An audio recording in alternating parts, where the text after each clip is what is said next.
Paul's second letter to Timothy. This is Paul's final and most personal letter.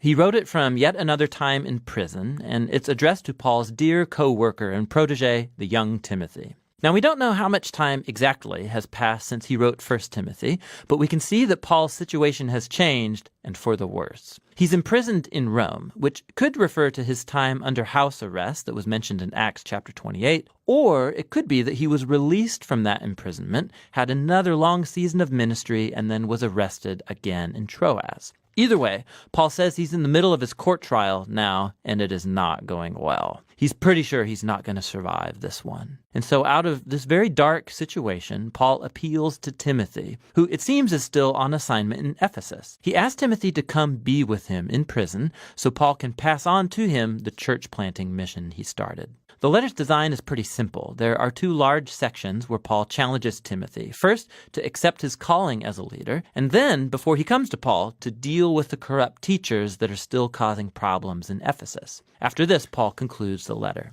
So Paul begins by thanking God for Timothy and his family, specifically for his grandmother Lois and his mother Eunice. They immersed the young Timothy in the story of the Old Testament scriptures. They instilled in him a deep faith in the Messiah, Jesus. And so because of that firm faith, Paul offers his first challenge to Timothy. He calls him to reject any temptation to be ashamed of the good news about Jesus, or of Paul who's suffering in prison for announcing that good news. Now, the reason Paul needs to emphasize this is the negative stigma that he gained by his frequent times in prison. It made many of Paul's co-workers, in fact, doubt his calling as an apostle. He mentions two guys, Phygellus and Hermogenes. They deserted Paul because they were ashamed of being associated with Paul, who was an accused criminal now. So Paul asked Timothy to reject any fear of shame and to come see him. Now, Paul knows that this is a costly request. It could put Timothy at risk. And so he reminds Timothy that Jesus' grace is a source of power, which is really important. You're going to need it because following Jesus is not easy. It requires everything that you have. Paul likens following Jesus to enrolling as a soldier who's striving to please their commanding officer. Or it's like an athlete who's training their body for a competition. Or it's like a hardworking, dedicated farmer. All three of these metaphors involve a person who's committed to something bigger than themselves and who's willing to sacrifice and endure challenges to accomplish a greater goal. And of course, the highest example of this is Jesus himself. Because of his commitment to the Father, he suffered crucifixion by the Romans. And similarly, Paul himself is now suffering in a Roman prison. Hardship and sacrifice are inherent to the Christian life. And this is why Jesus' resurrection is the foundation of Christian hope. Or as Paul puts it in a short and very powerful poem, if we died with him, then we will live with him. If we endure, then we will reign with him. If we deny him, then he will deny us. If we are unfaithful, he will remain faithful, for he's unable to deny his own nature. God's love for our world has opened up a new hope through the death and resurrection of Jesus.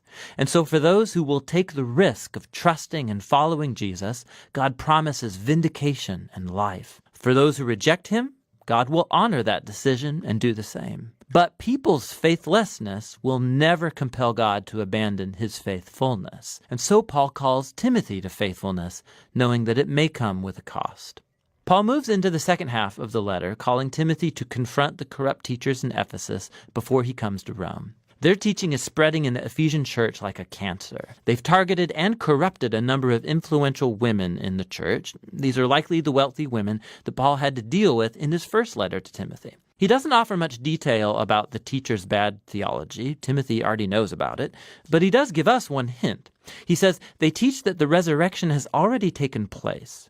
Now, we don't know if the teachers are following a Greek philosophical rejection of the whole idea of bodily resurrection, and they think it's only really about spiritual experience. Or it could be that they've simply distorted Paul's teaching about the resurrection life that begins now through the power of the Spirit. Either way, the problem is that they've abandoned the robust future hope of resurrection and of new creation, and they've embraced instead a private, hyper-spiritualized Christianity that is disconnected from day-to-day life.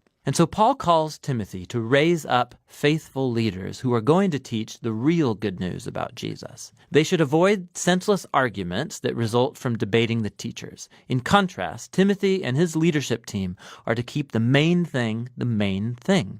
They should focus on the core storyline and message of the Scriptures, which in Paul's day meant primarily the Old Testament. These Scriptures, Paul says, are able to give you wisdom that leads to salvation through faith in the Messiah, Jesus. He's saying the whole point of the Scriptures is to tell you a unified story that leads to Jesus and that has wisdom to offer the whole world. Then Paul talks about Scripture's nature and purpose. He says all Scripture is divinely breathed, literally God-spirited. It's a reference to the Spirit's role in guiding the biblical authors so that what they wrote is what God wanted his people to hear. And God speaks to his people in the Scriptures for a very practical purpose. He says they're useful for teaching, telling me things I didn't know before. They're useful for challenging, getting in my face about the things I say I believe but I don't actually live consistently with. They're useful for correcting me, exposing my messed up ways of thinking and behaving. And they're useful for training me in righteousness, showing me a new way to be truly human. And this is all so that God's people will be prepared for doing good. Paul closes the letter by reminding Timothy that he's probably not going to make it out of prison alive. So he asks Timothy to come as soon as possible, before winter. He doesn't want to freeze in his cell, and so he's going to need his heavy coat that he had to leave behind. And also, could Timothy please bring those personal documents that he left in Troas, likely when he got arrested. He also mentions Alexander, who's an especially dangerous man that Timothy should avoid. He's probably responsible for Paul's most recent arrest. Paul concludes by mentioning how nearly everyone's abandoned him in prison, and his only source of comfort now is the personal presence of Jesus, who stands with him and will deliver him even if he dies. And so the letter ends. The letter of 2 Timothy stands as a reminder that Paul's very influential life and mission were marked by persistent challenge and suffering and struggle. Following Jesus involves risk and sacrifice. It means inviting tension and discomfort into your life. And these things are not a sign of Jesus' absence. Rather, as Paul discovered with generations of Christians after him, that precisely in those dark and difficult moments, Jesus' love and faithfulness can become the most tangible and real. And that's what 2 Timothy, Paul's final letter, is all about.